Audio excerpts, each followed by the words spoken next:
بسم اللہ الرحمن الرحیم، الحمد للہ والصلاة والسلام علی رسول اللہ۔ السلام علیکم ورحمۃ اللہ وبرکاتہ۔ ترجمان الکتاب یوٹیوب چینل میں خوش آمدید، جہاں ہم آپ کے مسائل اور ان کا حل کتاب سے ایمان کو تازہ کرنے والے مضامین پیش کرتے ہیں۔ آج ہم عقیدہ حیات النبی صلی اللہ علیہ وسلم پر اجماع کے سلسلے کی 7ویں قسط پیش کر رہے ہیں۔ آج کا موضوع ہے احادیث واقعی قلیب بدر، هل وجدتم ما وعد ربکم حقا لا تؤذوا صاحب القبر۔ آج ہم دیکھیں گے کہ یہ احادیث کس طرح اس عقیدے پر روشنی ڈالتی ہے، لہٰذا آخر تک ضرور دیکھیے کیونکہ آج کا حصہ ایمان کو جھنجھوڑ دینے والا ہے۔ احادیث واقعی قلیب بدر، مسلمانوں کا عقیدہ ہے کہ انسان کے مرنے کے بعد اس کی روح کا اس کے بدن کے ساتھ تعلق ہوتا ہے، جس سے اس کو ثواب و عذاب کا احساس ہوتا ہے۔ چنانچہ غزوہ بدر کے موقع پر کفار کے 70 سردار مارے گئے تو آن حضرت صلی اللہ علیہ وسلم نے حکم فرمایا کہ ان سب کو گڑھے میں ڈال دیا جائے۔ جب سب کو گڑھے میں ڈال دیا گیا تو آن حضرت صلی اللہ علیہ وسلم اس گڑھے پر تشریف لے گئے اور فرمایا، اے اہل قلیب، کیا تم نے وہ چیز پالی جس کا تم سے ہمارے رب نے وعدہ کیا تھا؟ کیونکہ میں نے تو وہ چیز پالی جس کا میرے رب نے مجھ سے وعدہ کیا تھا۔ حضرت عمر رضی اللہ عنہ نے فرمایا، آپ ایسے جسموں سے کلام کر رہے ہیں جن میں روحیں نہیں۔ آپ صلی اللہ علیہ وسلم نے ارشاد فرمایا، میں ان کو جو کچھ کہہ رہا ہوں تم ان سے زیادہ نہیں سنتے۔ مندرجہ ذیل احادیث میں اس کا ذکر ہے۔ هل وجدتم ما وعد ربکم حقا، حدیث عائشہ رضی اللہ عنہ۔ حضرت عائشہ رضی اللہ عنہ کی روایت کے الفاظ یہ ہے، مسند احمد جلد 6 صفحہ 276، جلد 2 صفحہ 38، صحیح بخاری جلد 1 صفحہ 183، صحیح مسلم جلد 1 صفحہ 303، البدایہ والنہایہ جلد 3 صفحہ 293۔ ترجمہ: حضرت عائشہ رضی اللہ عنہ فرماتی ہے کہ آن حضرت صلی اللہ علیہ وسلم نے بدر کے مقتولین کے بارے میں حکم فرمایا کہ ان کو ایک گڑھے میں ڈال دیا جائے۔ چنانچہ ان کو ڈال دیا گیا، مگر یہ کہ امیہ بن خلف اپنی ذرہ میں پھول گیا تھا، پس اس نے اس کو بر دیا تھا۔ اس کو حرکت دینے لگے تو وہ اور زیادہ بڑھتا جاتا، پس اس کو ویسے ہی رکھا اور اس پر کوئی ایسی چیز ڈال دی جو اس کو چھپا دے، یعنی مٹی اور پتھر۔ پس جب صحابہ رضی اللہ عنہ نے ان کو اس قلیب گڑھے میں ڈالا تو رسول اللہ صلی اللہ علیہ وسلم ان پہ کھڑے ہوئے، پس ارشاد فرمایا کہ اے اہل قلیب، کیا تم نے وہ چیز پالی جس کا تم سے تمہارے رب نے وعدہ کیا تھا؟ کیونکہ میں نے تو وہ چیز پالی جس کا مجھ سے میرے رب نے وعدہ کیا تھا۔ حدیث انس رضی اللہ عنہ، حضرت انس رضی اللہ عنہ کی روایت کے الفاظ یہ ہے، نسائی جلد 1 صفحہ 293، ابن ابی شیبہ جلد 14 صفحہ 379، مسلم جلد 1 صفحہ 303، جلد 2 صفحہ 387، مسند احمد جلد 3 صفحہ 104، 145، 263، 287، اتحاف جلد 5 صفحہ 23، دلائل النبوہ جلد 3 صفحہ 48، دری منصور جلد 5 صفحہ 157۔ ترجمہ: حضرت انس رضی اللہ عنہ سے روایت ہے، وہ فرماتے ہیں کہ ہم حضرت عمر رضی اللہ عنہ کے ساتھ مکہ اور مدینہ کے درمیان تھے تو آپ رضی اللہ عنہ ہم سے اہل بدر کے بارے میں بیان کرنے لگے، پس فرمایا کہ رسول اللہ صلی اللہ علیہ وسلم شام کے وقت ہمیں ان کی قتل گاہیں دکھا رہے تھے اور فرما رہے تھے کہ یہ انشاءاللہ کل فلاں آدمی کی قتل گاہ ہوگی۔ حضرت عمر رضی اللہ عنہ فرماتے ہیں کہ قسم ہے اس ذات کی جس نے آپ کو حق دے کر بھیجا ہے، وہ لوگ ان جگہوں سے ادھر ادھر نہیں ہوئے۔ پس ان کو ایک گڑھے میں ڈال دیا گیا، پھر آن حضرت صلی اللہ علیہ وسلم ان کے پاس تشریف لائے، پس پکار کر فرمایا، اے فلاں بن فلاں، اے فلاں بن فلاں، کیا تم نے پا لیا ہے جو تمہارے رب نے وعدہ کیا تھا حق؟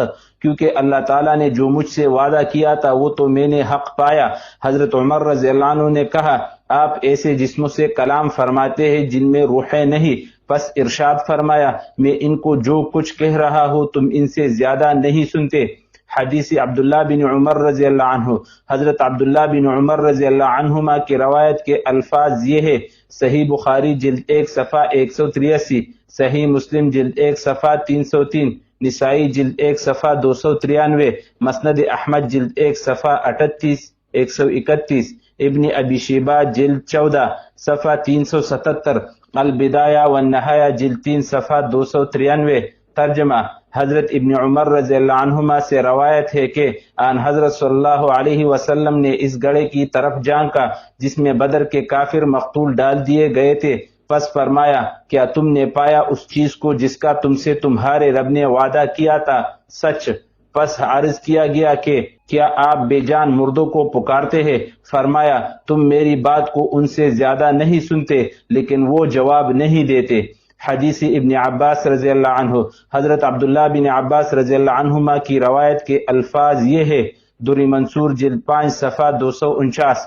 ترجمہ: حضرت ابن عباس رضی اللہ عنہما سے انک لا تسمع الموتى اور وما انت بمسمع من فی القبور، بے شک آپ نہیں سنا سکتے مردوں کو اور آپ نہیں سنانے والے ان لوگوں کو جو قبروں میں ہیں، کی تفسیر میں منقول ہے کہ آن حضرت صلی اللہ علیہ وسلم کڑے ہوئے تھے مقتولین پر بدر کے دن اور یوں فرماتے تھے کہ جو وعدہ تم سے تمہارے رب نے کیا تھا وہ تم نے سچ پایا یا نہیں؟ حدیث ابو طلحہ رضی اللہ عنہ، حضرت ابو طلحہ انصاری رضی اللہ عنہ کی روایت کے الفاظ یہ ہے، صحیح بخاری جلد 2 صفحہ 566، مسند احمد جلد 4 صفحہ 29۔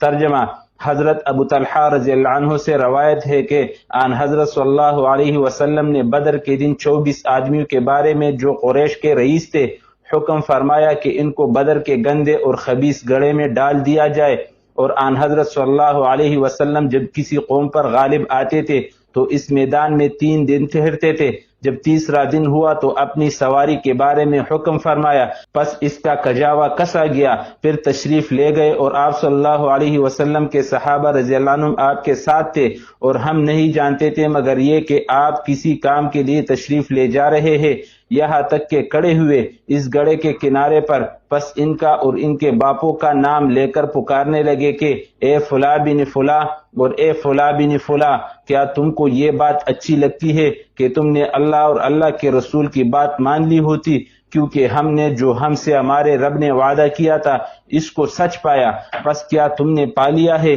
جو تمہارے رب نے تم سے وعدہ کیا تھا حق؟ راوی کہتے ہیں کہ پس حضرت عمر رضی اللہ عنہ نے عرض کیا، یا رسول اللہ، آپ ایسے جسموں سے گفتگو فرماتے ہیں جن میں روح نہیں؟ پس آن حضرت صلی اللہ علیہ وسلم نے ارشاد فرمایا، قسم ہے اس ذات کی کہ محمد کی جان اس کے قبضے میں ہے، تم میری بات کو ان سے زیادہ نہیں سنتے۔ حدیث موسیٰ بن عقبہ رضی اللہ عنہ، حضرت موسیٰ بن عقبہ رضی اللہ عنہ کی روایت کے الفاظ یہ ہے، دلائل النبوہ جلد 3 صفحہ 117۔ ترجمہ: اور رسول اللہ صلی اللہ علیہ وسلم نے مقتولین قریش کے بارے میں حکم فرمایا تو ان کو بدر کے گڑھے میں ڈال دیا گیا اور ان پر لعنت فرمائی، اور آپ کھڑے تھے ان کا اور ان کے باپوں کا نام لے رہے تھے سوائے امیہ بن خلف کے کہ وہ موٹا تازہ آدمی تھا، پس اسی دن پھول گیا۔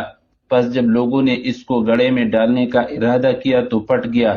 آن حضرت صلی اللہ علیہ وسلم نے فرمایا، اس کو چھوڑ دو، اور آپ ان پر لعنت فرما رہے تھے اور ان سے کہہ رہے تھے کہ جو وعدہ تم سے تمہارے رب نے کیا تھا تم نے اس کو سچ پایا یا نہیں؟ لا تؤذوا صاحب القبر، قبر مٹی کا ڈیر نہیں بلکہ جنت کے باغوں میں سے ایک باغ ہے یا جہنم کے گڑھوں میں سے ایک گڑھا ہے۔ قبر والے کو نہ صرف یہ کہ قبر کے ثواب و عذاب کا احساس ہوتا ہے بلکہ قبر پر چڑھنے سے بھی اس کو ایذا ہوتی ہے۔ چنانچہ آن حضرت صلی اللہ علیہ وسلم نے قبرستان جانے کے آداب بیان فرمائے ہیں، مندرجہ ذیل احادیث میں اس کا ذکر ہے۔ کنز العمال جلد 15 صفحہ 759، حدیث 42988۔ ترجمہ: حضرت ابو عمارہ رضی اللہ عنہ یا ابو عمر رضی اللہ عنہ فرماتے ہیں کہ آن حضرت صلی اللہ علیہ وسلم نے دیکھا کہ میں قبر کے ساتھ ٹیک لگا کر بیٹھا ہوا تھا۔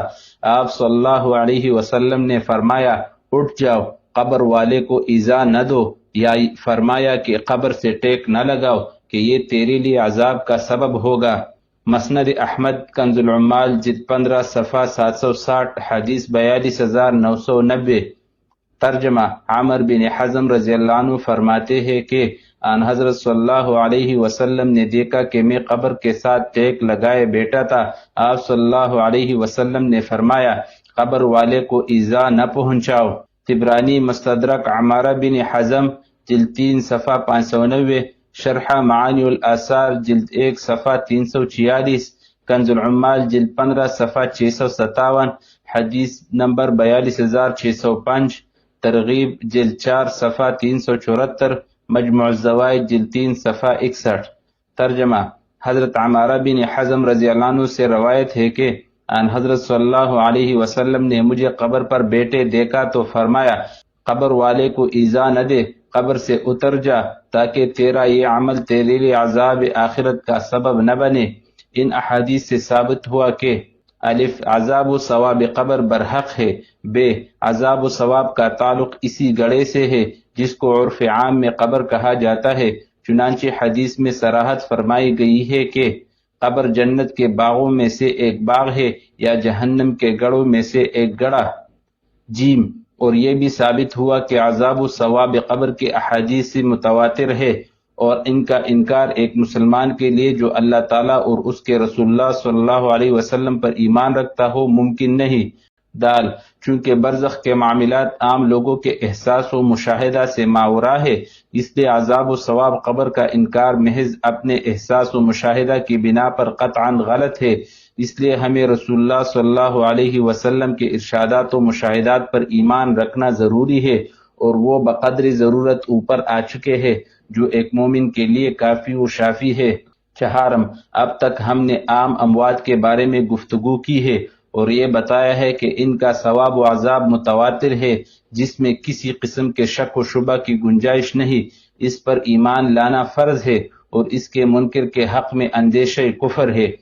اب ہم اس پر گفتگو کریں گے کہ حضرات انبیاء کرام علیہم الصلاۃ والسلام، بالخصوص سید الانبیاء سیدنا حضرت محمد الرسول اللہ صلی اللہ علیہ وسلم کا اپنی قبر شریفہ میں حیات ہونا اور حیات کے تمام لوازم کے ساتھ متصف ہونا برحق اور قطعی ہے، اور اس پر امت کا اجماع ہے۔ چنانچہ مذکورہ بالا تقریباً 150 احادیث سے حضرات انبیاء کرام علیہم السلام کی حیات جو عام اموات، شہداء اور صدیقین سے افضل ہے، دلالت النص سے بطریق اولا ثابت ہوتی ہے۔ چنانچہ محدث العصر حضرت مولانا سید محمد یوسف بنوری قدس سرہ اپنے رفیق خاص حضرت مولانا سید احمد رضا بجنوری رحمۃ اللہ علیہ کے نام لکھے گئے ایک مکتوب میں تحریر فرماتے ہیں۔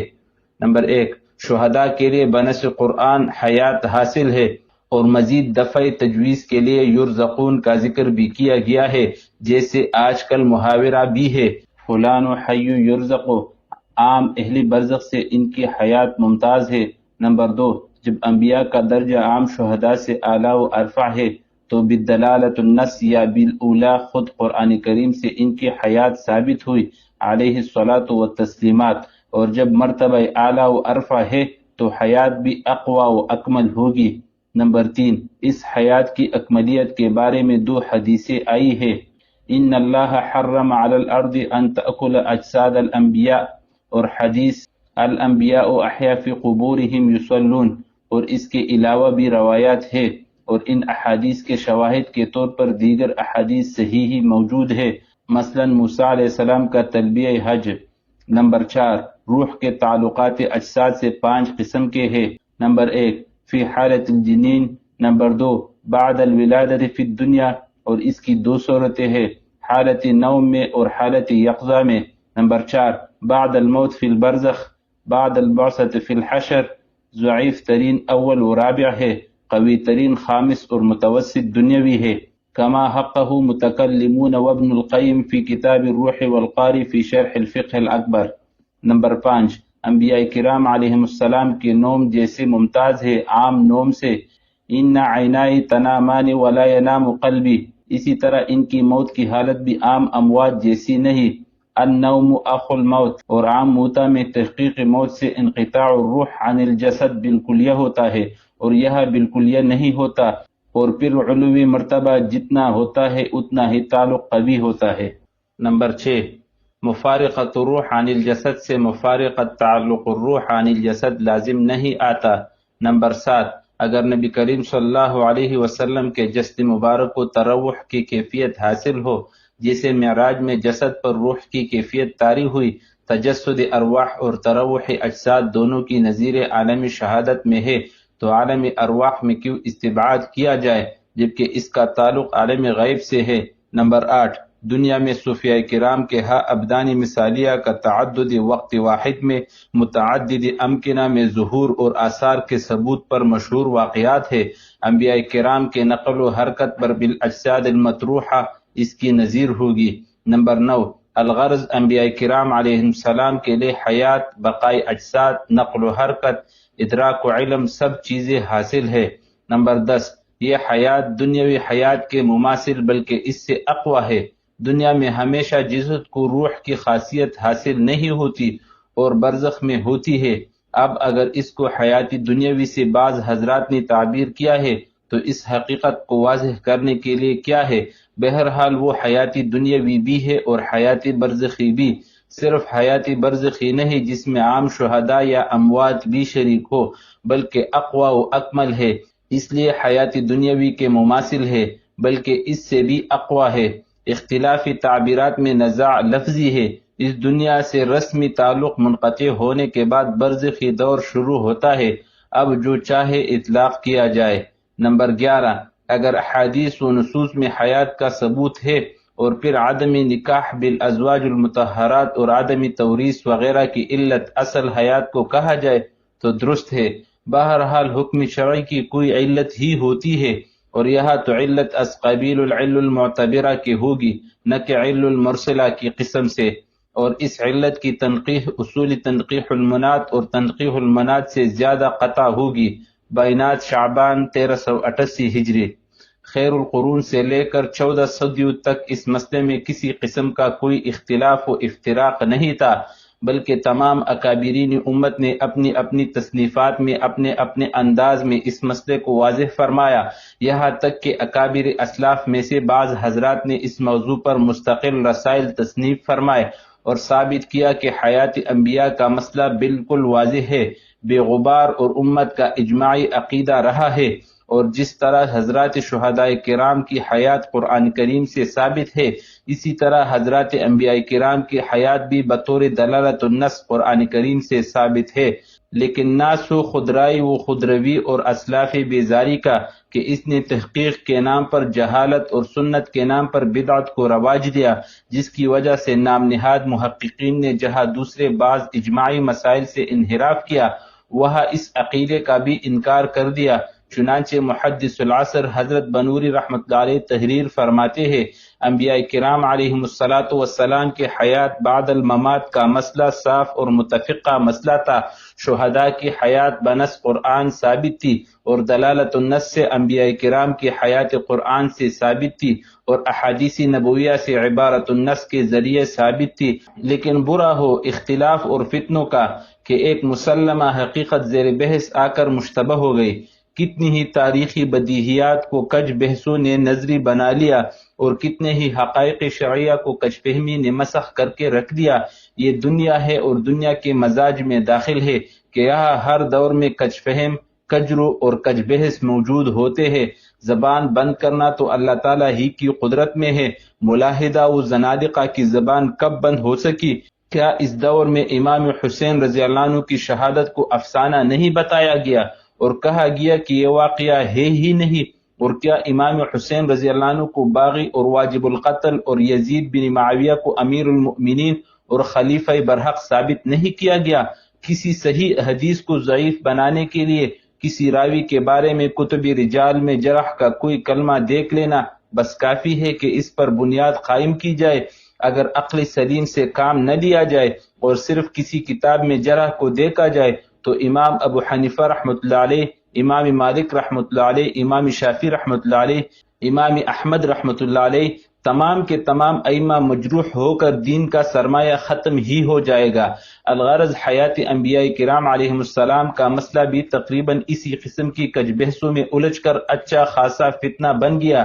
عصمت تو انبیاء کرام علیہم السلام کا خاصہ ہے، علماء معصوم تو ہے نہیں۔ کچھ حضرات نے دانستہ یا نادانستہ حدیثی و کلامی بحثیں پیدا کر دی اور سمجھا گیا یا سمجھایا گیا کہ اس طرح توسل بالاموات اور استعانت بغیر اللہ وغیرہ وغیرہ بہت سی بدعات کا خاتمہ ہو جائے گا۔ گویا علاج یہ تجویز کیا گیا کہ حیات انبیاء سے انکار کرتے ہی یہ مفاسد ختم ہو سکتے ہیں۔ اس کی مثال تو ایسی ہوئی کہ بارش سے بچنے کے لیے پرنالہ کے نیچے جا کر بیٹھ گئے، بہرحال ان تفصیلات میں جانے کی حاجت نہیں۔ خلفشار کو ختم کرنے کے لیے ارباب فکر و خلوص نے چند حضرات کے نام تجویز کیے کہ اس اختلاف کو جس نے فتنہ کی شکل اختیار کر لی ہے ختم کرنے کی کوشش کرے۔ راقم الحروف کا نام بھی انہی میں شامل تھا۔ تجویز یہ ہوئی کہ اس موضوع پر ایک محققانہ کتاب مؤثر انداز میں لکھی جائے اور تشکیک پیدا کرنے والے حضرات کے شبہات کا جواب بھی دیا جائے اور مسئلے کے تمام گوشوں پر سیر حاصل تبصرہ بھی کیا جائے۔ بے اتفاق رائے اس کام کی انجام دہی کے لیے جناب برادری گرامی معصر مولانا ابو زاہد محمد سرفراز صاحب منتخب ہو گئے، جن کے دماغ میں بحث و تمحیص کی صلاحیت بھی ہے اور قلم میں پختگی بھی، علوم دینیہ اور حدیث و رجال سے اچھی اور قابل قدر مناسبت بلکہ عمدہ بصیرت بھی ہے، مختلف مکان سے غرر النقول جمع کرنے کی پوری قدرت بھی ہے اور حسن ترتیب کی پوری اہلیت بھی۔ الحمدللہ کہ برادر موصوف نے توقع سے زیادہ مواد جمع کر کے تمام گوشوں کو خوب واضح کر دیا اور تحقیق کا حق ادا کر دیا ہے۔ میرے ناقص خیال میں اب یہ تالیف تسکین الصدور فی تحقیق احوال الموتى فی برزخ والقبور اس مسئلے میں جامع ترین تصنیف ہے، اور اس دور میں جتنی تصانیف اس مسئلے پر لکھی گئی ہے ان سب میں جامع، واضح، عالمانہ بلکہ محققانہ ہے۔ اللہ تعالیٰ موصوف کی اس خدمت کو قبول سے نوازے اور اس قسم کی مزید خدمات کی توفیق عطا فرمائے۔ تسکین الصدور صفحہ 22 تا 24۔ اس تمہید کے بعد اب ہم بالترتیب قرآن و سنت اور اجماع امت کے حوالے سے حیات النبی صلی اللہ علیہ وسلم پر چند گزارشات پیش کریں گے۔ سب سے پہلے ملاحظہ ہو حیات الانبیاء قرآن کریم کی روشنی میں۔ اللہم ارنا الحق حقا وارزقنا اتباعہ وارنا الباطل باطلا وارزقنا اجتنابہ۔ اللہم ثبتنا علی الایمان والمحبت لنبیک صلی اللہ علیہ وسلم۔ آج کا سوال، کیا ہم نے کبھی غور کیا ہے کہ حضور صلی اللہ علیہ وسلم کی حیات مبارکہ کا ایمان پر کتنا گہرا اثر ہے؟ اپنا جواب کمنٹ میں ضرور لکھیے۔ ویڈیو پسند آئے تو لائک کریں، علم کی بات آگے بڑھانے کے لیے شیئر کریں اور مزید ایمان افروز ویڈیوز کے لیے ترجمان الکتاب کو سبسکرائب کرنا نہ بھولیں۔ جزاکم اللہ خیرہ، والسلام علیکم ورحمۃ اللہ وبرکاتہ۔